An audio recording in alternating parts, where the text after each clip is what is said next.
দিল্লির বাতাসে শ্বাস নেওয়াটা কি আপনার আয়ু কমিয়ে দিচ্ছে? আসুন এই বিশ্লেষণে আমরা দিল্লির এই ভয়ঙ্কর বায়ু দূষণ সংকটটা একটু ভেঙে দেখি আর বোঝার চেষ্টা করি বেইজিংয়ের মতো একটা শহর কিভাবে এই সমস্যা মোকাবিলা করে একটা দারুণ উদাহরণ তৈরি করেছে।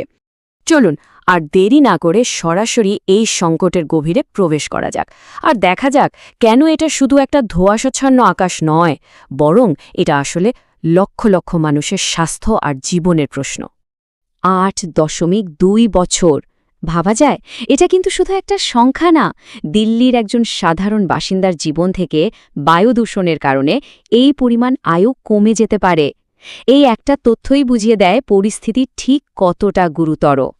আর এই কারণে বিশেষ করে শীতকালে দিল্লিকে প্রায় বলা হয় একটা ডেঞ্জারাস গ্যাস চেম্বার।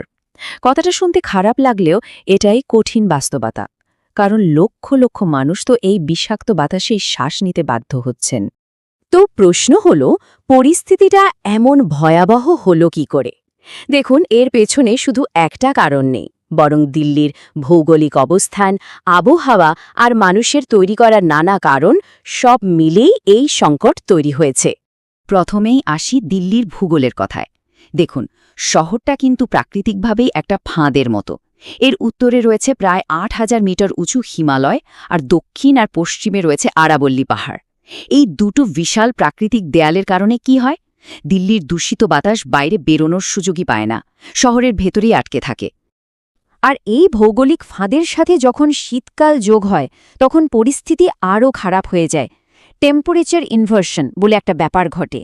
সহজ করে বললে, মনে করুন শহরের ওপর কেউ একটা অদৃশ্য ঢাকনা লাগিয়ে দিয়েছে। এর ফলে সব বিষাক্ত ধোঁয়া, ধুলোবালি সবকিছু মাটির কাছাকাছি আটকে থাকে। আমরা যেখানে শ্বাস নিই ঠিক সেখানেই। আচ্ছা, এই যে বাতাসটা আটকে থাকছে, এর মধ্যে আসলে কি কি আছে? শুনলে অবাক হবেন, এর প্রায় ৪০% আসছে দিল্লির ১.২ কোটির বেশি গাড়ি থেকে। তারপর ধরুন ২৫% আসছে শিল্প কারখানা আর পাওয়ার প্ল্যান্ট থেকে, প্রায় ২০% আসছে বিভিন্ন কনস্ট্রাকশনের ধুলো থেকে, আর বাকি ১৫% সেটা আসছে পাশের রাজ্য পাঞ্জাব আর হরিয়ানা থেকে, যেখানে কৃষকরা ফসল তোলার পর খড় পোড়ান। কিন্তু প্রশ্ন হল, এই পরিস্থিতি থেকে কি বেরোনোর কোনো উপায় নেই? উত্তরটা হলো আছে। আর তার সবচেয়ে বড় উদাহরণ হলো চীনের বেইজিং। একসময় বেইজিংও ঠিক এমনই একটা ভয়াবহ সংকটের মধ্যে ছিল, কিন্তু তারা সেখান থেকে বেরিয়ে আসতে পেরেছে। বিশ্বাস করুন, মাত্র ১ দশক আগে বেইজিংয়ের অবস্থা এতটাই খারাপ ছিল যে মিডিয়া এর নাম দিয়েছিল এয়ার পকালিপস। দিল্লির মতনই বেইজিংও কিন্তু পাহাড় দিয়ে ঘেরা। আজকে দিল্লির সাথে তখনকার বেইজিংয়ের মিলটা দেখলে আপনি অবাক হয়ে যাবেন। অথচ সেই বেইজিং মাত্র ১০ বছরে তাদের বায়ুদূষণ কমিয়ে এনেছে প্রায় ৮৯%। একটা অবিশ্বাস্য পরিবর্তন, তাই না? তো সবচেয়ে বড় প্রশ্ন হলো, ওরা এটা করল কিভাবে?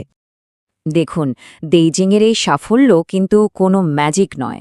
এর পেছনে ছিল একটা খুব গোছানো লম্বা সময়ের পরিকল্পনা, আর সেটাকে কঠোরভাবে কাজে লাগানোর চেষ্টা। চলুন ওদের সেই ব্লুপ্রিন্টটাই এবার একটু বিস্তারিতভাবে দেখা যাক। প্রথমত, ওরা বিজ্ঞানকে কাজে লাগিয়েছে। শহরজুড়ে ১,০০০-এর বেশি সেন্সর বসিয়ে আর স্যাটেলাইট ডেটা বিশ্লেষণ করে ওরা আগে বের করেছে দূষণের আসল উৎসগুলো ঠিক কোথায়। এরপর নির্দিষ্টভাবে সেই উৎসগুলোকে টার্গেট করেছে। যেমন, পুরনো গাড়ি বাতিল করার জন্য ভর্তুকি দেয়া হয়েছে, ইলেকট্রিক গাড়িকে উৎসাহ দেয়া হয়েছে। শুধু তাই নয়, নিয়মগুলো খুব কঠোরভাবে প্রয়োগ করা হয়েছে। ভিডিও দিয়ে নজর রাখা হয়েছে যাতে কোনো কারখানা বা কনস্ট্রাকশন সাইট নিয়ম না ভাঙে। আর সবচেয়ে বড় ব্যাপার হল, সরকার এর পেছনে বিপুল পরিমাণ অর্থ বিনিয়োগ করেছে। যেমন ধরুন, শুধু ২০১৭ সালেই ওরা প্রায় $2.6 বিলিয়ন খরচ করেছে এই দূষণ কমানোর প্রকল্পে। এই সব কিছু থেকে আমরা আমাদের সবচেয়ে জরুরি প্রশ্নটায় আসি, তাহলে দিল্লি আর ভারতের ভবিষ্যৎ কি? দেখুন, পার্থক্যটা কিন্তু পরিষ্কার।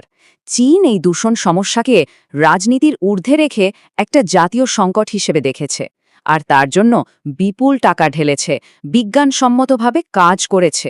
অন্যদিকে ভারতে প্রায়ই যেটা দেখা যায় তা হলো রাজনৈতিক ব্লেম গেম।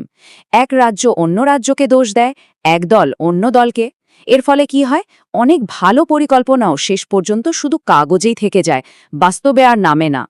শেষ কথা হল, বেইজিংয়ের উদাহরণটা আমাদের চোখে আঙুল দিয়ে দেখিয়ে দেয় যে ভূগোল বা আবহাওয়ার দোহাই দিয়ে লাভ নেই। সঠিক পরিকল্পনা আর সদিচ্ছা থাকলে অসম্ভবকেও সম্ভব করা যায়। আর এটাই আমাদের শেষ প্রশ্নটা তুলে দেয়, যদি বেইজিং পারে তাহলে দিল্লি হেন পারবে না?